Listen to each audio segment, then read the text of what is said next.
conocimiento de su voluntad,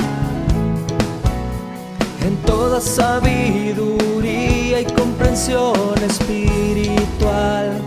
Oh, oh. Llevando fruto en toda buena obra, agradándole en todo, creciendo en el conocimiento de Dios. Instituto Bíblico, ven Señor Jesús.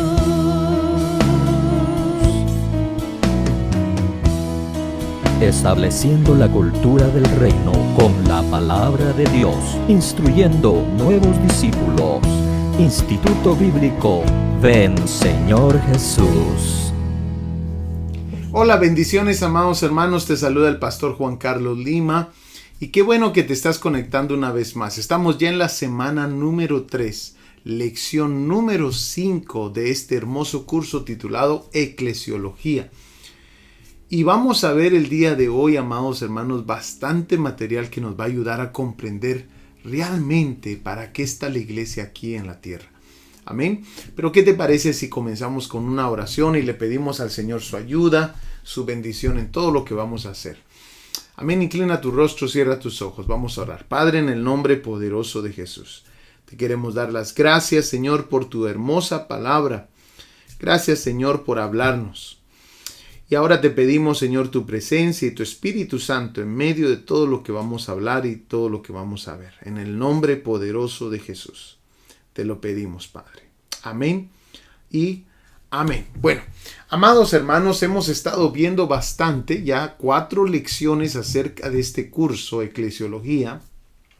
Y vimos la semana pasada acerca de la iglesia del libro de los Hechos. Espero de que te haya dejado bastante información ahí, bastantes joyas de las cosas que debemos de estar haciendo como iglesia. Pero hoy vamos a entrar a lo que es la iglesia del libro de los Efesios. Ahí vamos a entrar a ver, amados hermanos, qué es lo que la iglesia debe de estar haciendo según el libro de los Efesios. Amén. Y para eso, miremos cómo era esta ciudad de Éfeso, una ciudad de pecado. Tenía más de 50 dioses con D pequeña. Tenía muchos templos dedicados a varios de estos dioses. Tenía teatros para 25,000 personas aproximadamente. Y se consideraba como la Nueva York de estos tiempos. Amén. Era un puerto, venían gente de todos lados, los marineros venían a Éfeso a gastar su dinero y Éfeso era considerada una ciudad llena de inmoralidad sexual. Ahí el Señor quiso poner una iglesia y es la iglesia que vamos a estudiar el día de hoy. Pero miremos también de que estaba este gran templo a la diosa con D pequeña Diana de los Efesios. Ellos se consideraban los guardianes del templo de Diana y era el ídolo principal de Éfeso. Miremos ahí en Hechos capítulo 19, versículo 35.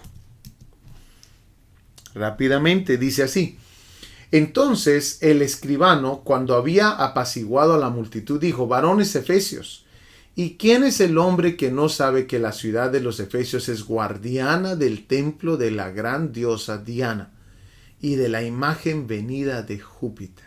¿Te das cuenta? Ellos se consideraban guardianes del templo de Diana. Pero aparte de eso, amados hermanos, se había evangelizado, lo cual vamos a ver el día de hoy también.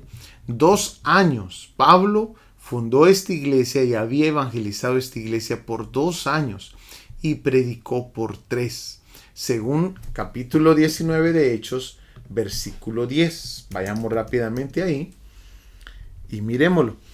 Dice: así continuó por espacio de 2 años, de manera que todos los que habitaban en Asia, judíos y griegos, oyeron la palabra del Señor Jesús.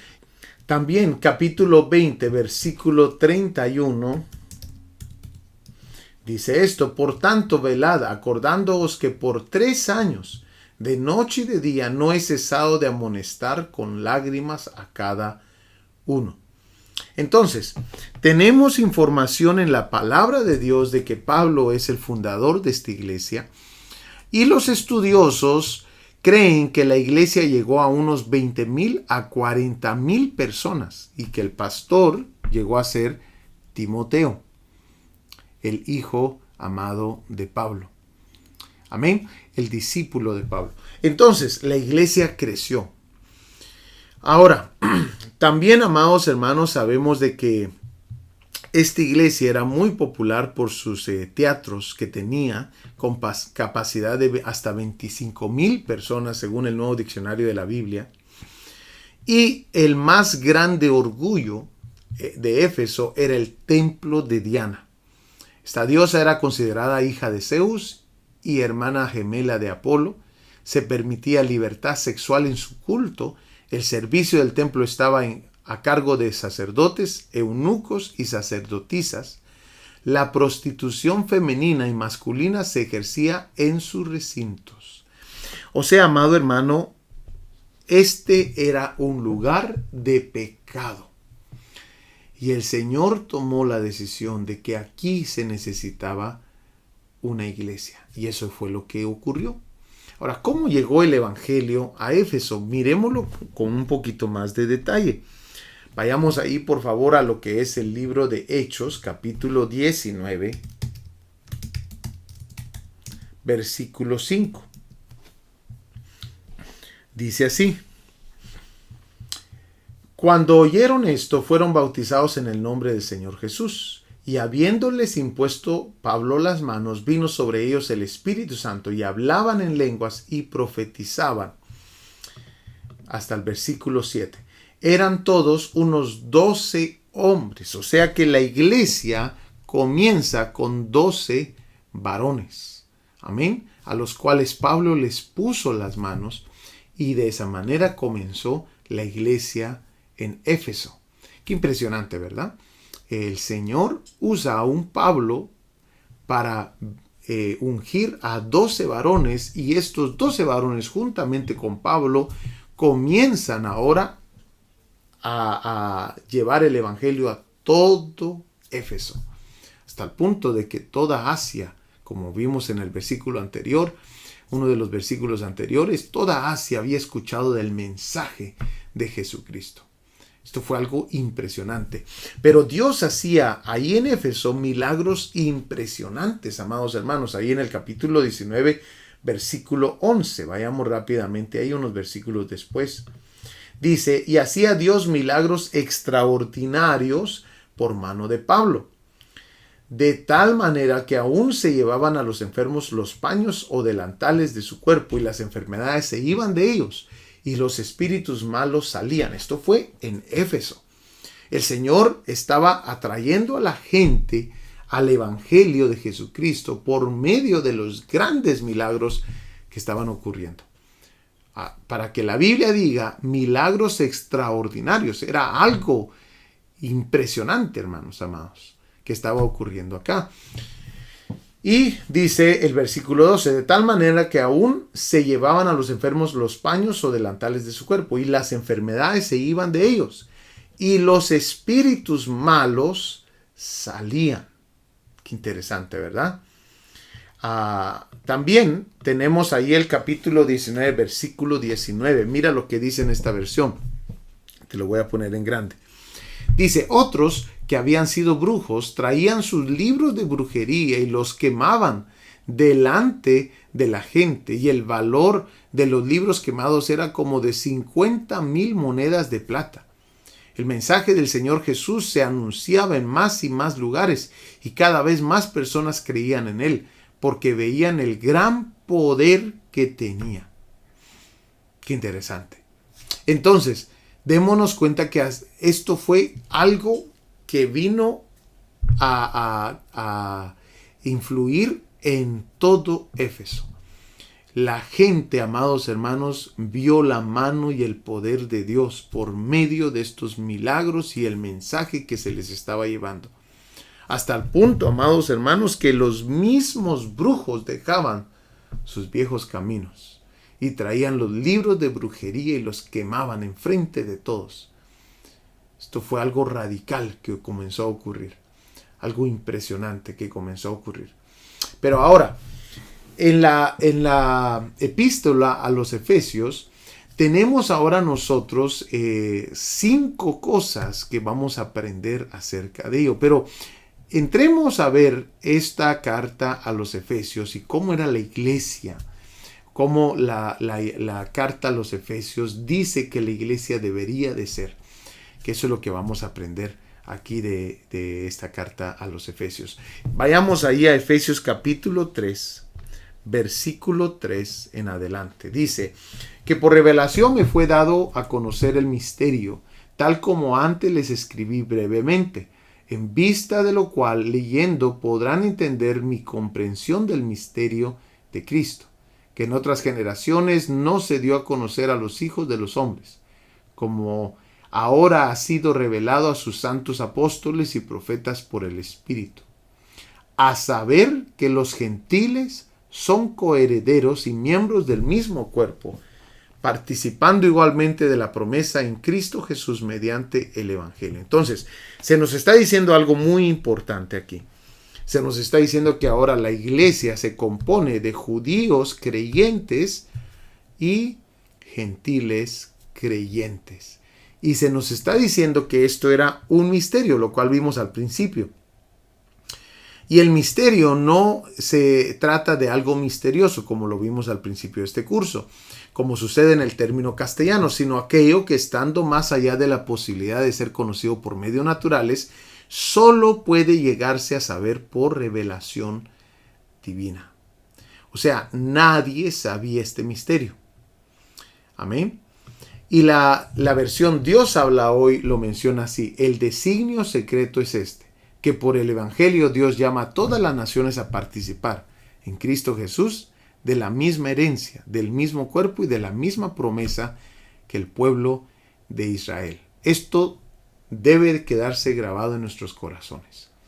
El Señor hizo un pueblo de muchos pueblos y a ese pueblo le llamó iglesia. Amén. Y ese pueblo era un misterio.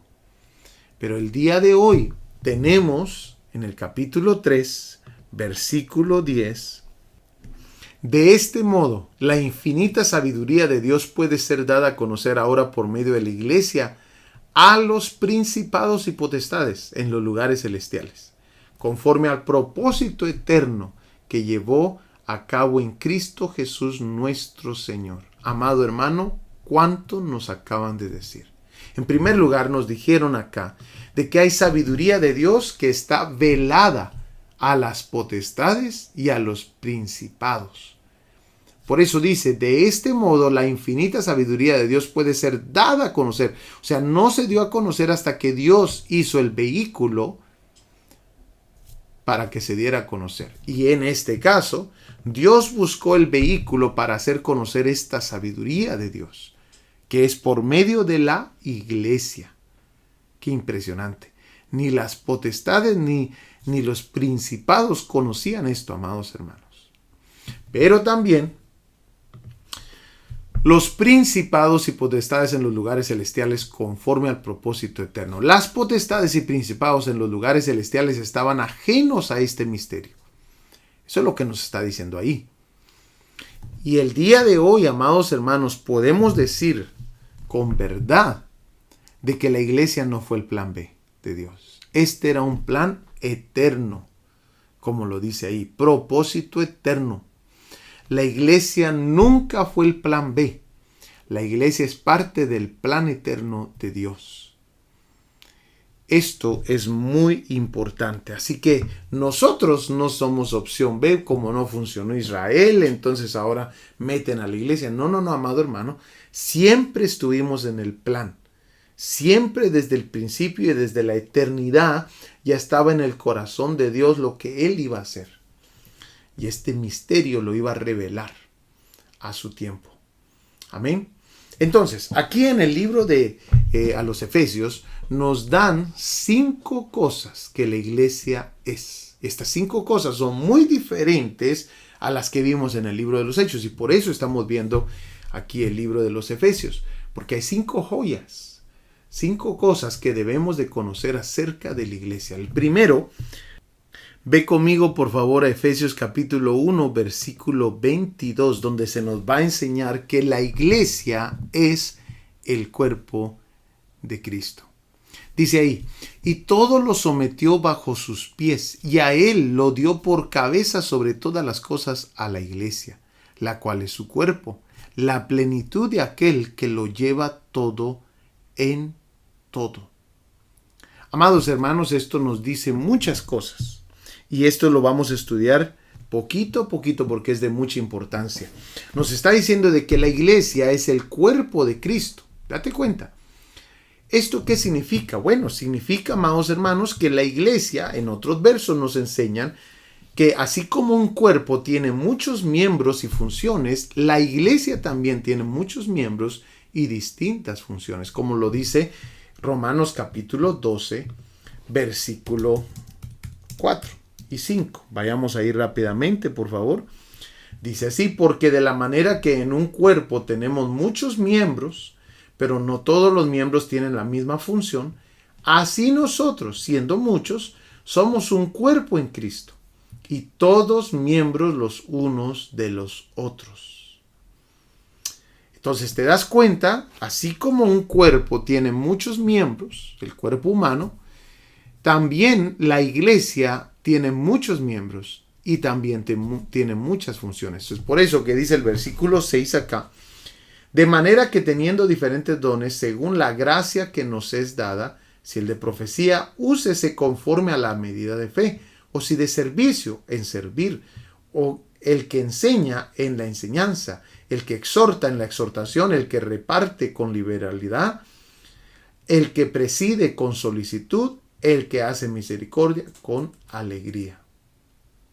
Entonces, esto es de mucha importancia. Nosotros somos el cuerpo de Cristo y vamos a componernos de diferentes miembros y vamos a tener distintas funciones. Amén. Pero también nos habla de que un cuerpo es unido.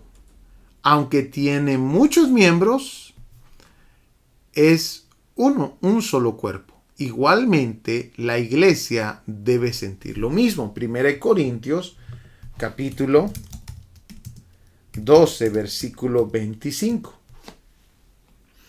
Dice así, para que no haya desavenencia en el cuerpo, sino que los miembros todos se preocupen los unos por los otros. De manera que si un miembro padece, todos los miembros se duelen con él. Y si un miembro recibe honra, todos los miembros con él se gozan. Nosotros debemos de sentir lo mismo que un cuerpo humano siente, amados hermanos. Porque dice aquí, sino que los miembros todos se preocupen los unos por los otros. Si nuestra mano se duele de algo, la otra mano va a suavizarla, va a ver cómo está la otra mano. Nunca están en enemistad. ¿Te das cuenta? Eso es lo que nos está diciendo aquí. De manera que si un miembro padece, todos los miembros se duelen con él. Y si un miembro recibe honra, todos los miembros con él se gozan. Nosotros, como cuerpo de Cristo, debemos de sentir lo mismo. Esa es una de las funciones de la iglesia, que nosotros somos un cuerpo y debemos, amados hermanos, tratarnos como tal. Y cuando nosotros comenzamos a vivir bajo esta luz que el Señor nos está dando, comenzamos a hacer su voluntad. Sufrimos con los que sufren, lloramos con los que lloran, reímos con los que se gozan, y así sucesivamente. Un cuerpo debe de estar unido, aunque tiene muchos miembros. Pero mira el tercer punto. El tercer punto, el cuerpo recibe su crecimiento cuando nos ayudamos. Qué interesante este punto. Efesios 4, 16. Dice así: de quien todo el cuerpo, bien concertado y unido entre sí por todas las coyunturas que se ayudan mutuamente según la actividad propia de cada miembro, recibe su crecimiento para ir edificándose en amor. Un cuerpo recibe su crecimiento cuando se ayuda mutuamente. Aquí lo dice claramente, bien concertado y unido entre sí por todas las coyunturas que se ayudan mutuamente.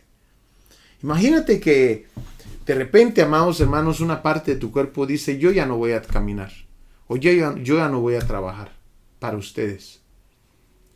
Amado hermano, no ocurre eso, porque los miembros y las coyunturas en este caso se ayudan mutuamente. Y de esa manera se ejercitan y van creciendo. Si no hay ejercicio, si no hay movimiento, los músculos, las coyunturas, todo, amados hermanos, es afectado porque no hay actividad en la persona. Igualmente el cuerpo de Cristo. Esos son pequeñas joyas que podemos aprender de lo que está diciendo el libro a los Efesios. Pero punto número 4. También, amados hermanos, la cabeza hace crecer todo el cuerpo.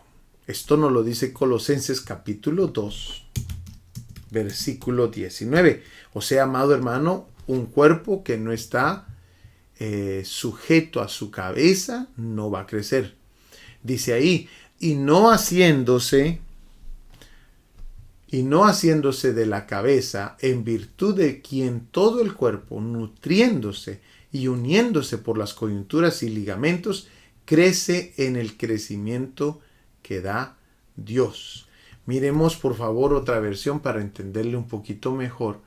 Yo creo que fue la versión Dios habla hoy la que lo explica mejor, y miremos el contexto para que le entendamos. Dice, no dejen que los condenen esos que se hacen pasar por muy humildes y que dan culto a los ángeles, que pretenden tener visiones y que se hinchan de orgullo a causa de sus pensamientos humanos.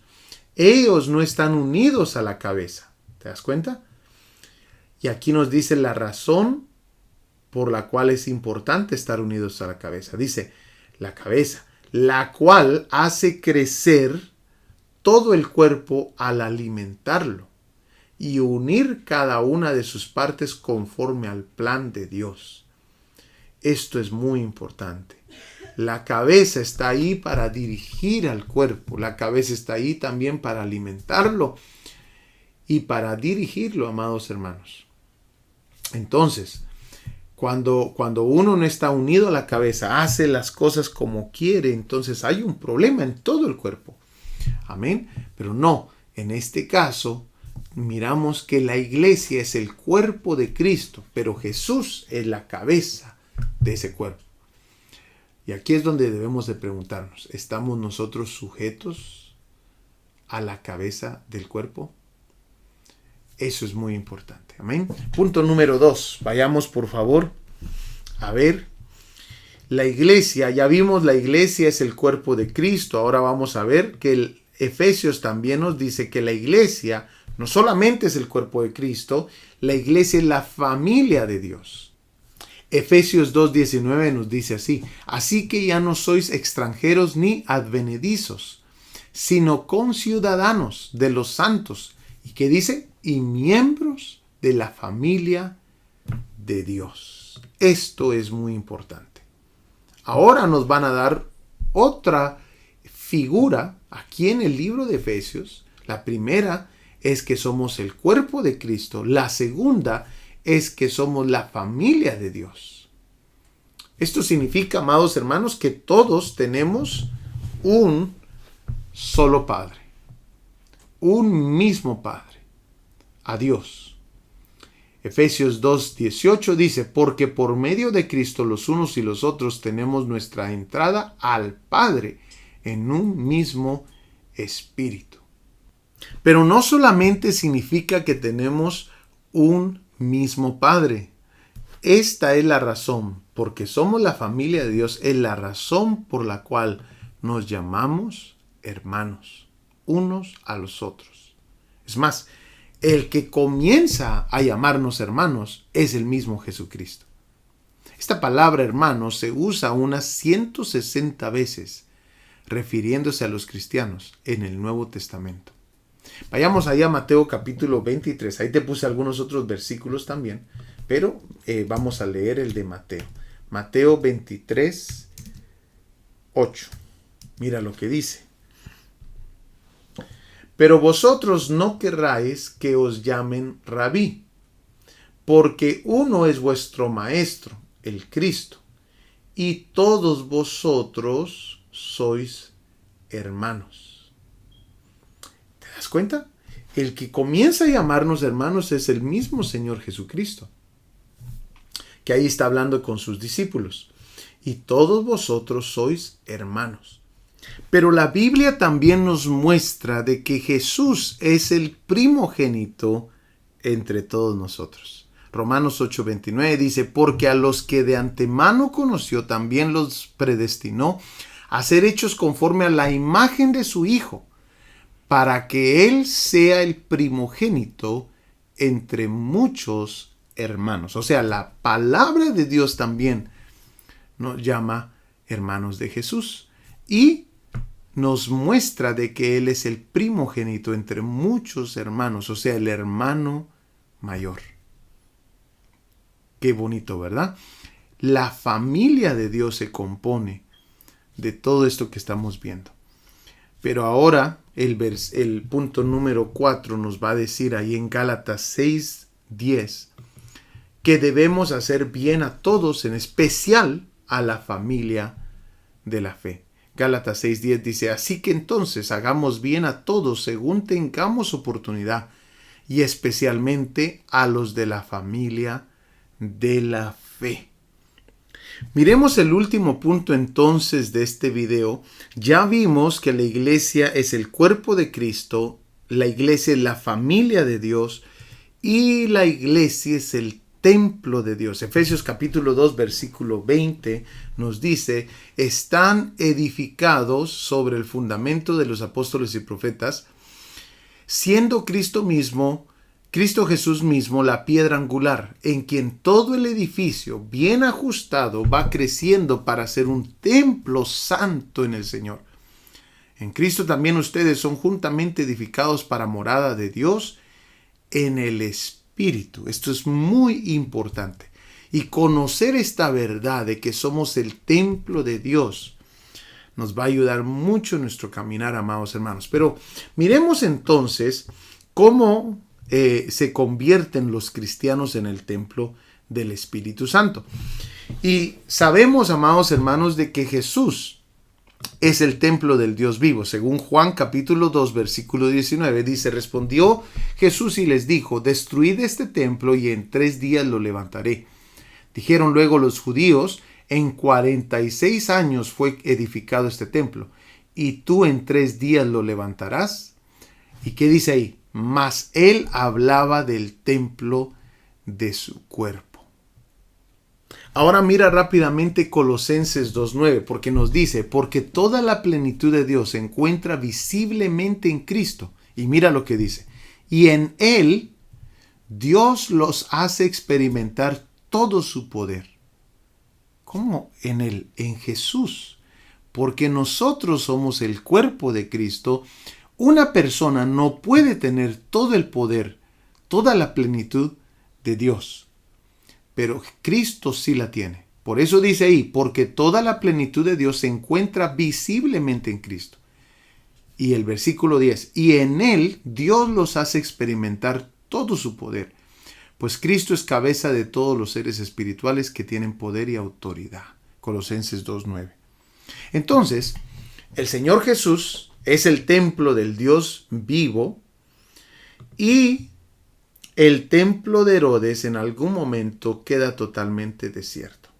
Mateo 23:38 dice así, he aquí vuestra casa os es dejada desierta.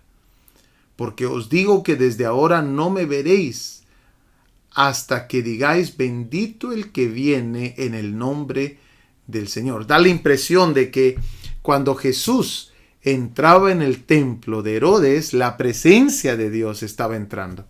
Eso es lo que está diciendo aquí.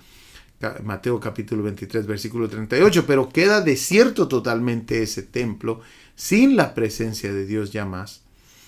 Y ahora Jesús les profetiza a sus discípulos en Juan 14, 17 lo que va a ocurrir, lo nuevo que se va a dar. Que todo esto estaba velado a las autoridades celestiales, a las potestades y principados. Pero mira Juan 14, 17. Es decir, el Espíritu de verdad, a quien el mundo no puede recibir, porque ni lo ve ni lo conoce, pero ustedes sí lo conocen, porque mora con ustedes, que es una cosa, que more con ellos, pero aquí dice, y estará en ustedes. Ahí el Señor está revelando cosas secretas de miles de años y siglos, amados hermanos, que no se les había revelado a la gente, ni a los siervos más íntimos del Señor. Que el Espíritu Santo iba a morar en su iglesia, en los que son miembros de su iglesia, de su cuerpo. Y mira, por favor, ahora la iglesia se convierte, en Hechos capítulo 2, por primera vez, la iglesia se convierte en el cuerpo del Señor Jesús. Cumpliendo la profecía de Juan 14, 17, dice ahí, es aquí donde el cristiano por primera vez se convierte en el templo del Espíritu Santo. Y para confirmar que se había cambiado de templo, amados hermanos, del templo de Herodes al templo de la iglesia, tenemos en el año 70 después de Cristo, el templo de Herodes es destruido. Y se cumple entonces la profecía de Mateo 24, 2. Qué impresionante. Ahora, ¿qué significa esto para nosotros? De que la iglesia es el templo del Dios vivo. Que los individuos, que miembros de la iglesia son el templo del Dios vivo. ¿Qué significa eso? Bueno, vayamos a ver qué significa. Esto significa, amados hermanos, que nosotros debemos de vivir en santidad. El templo de Dios es santo. 1 Corintios 6, 19 nos dice esto.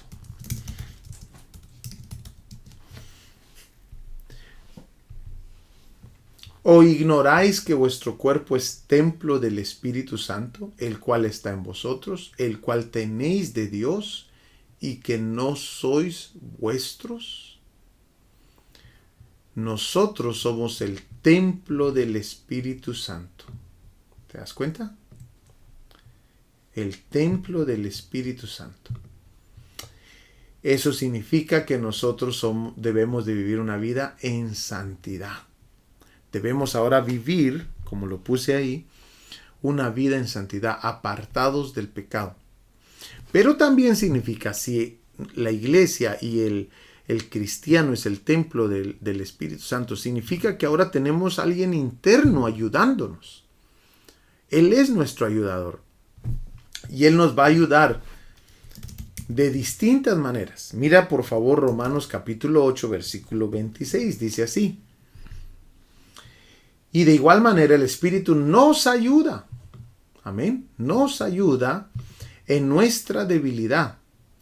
Pues ¿qué hemos de pedir como conviene? No lo sabemos. Pero el Espíritu mismo intercede por nosotros con gemidos indecibles.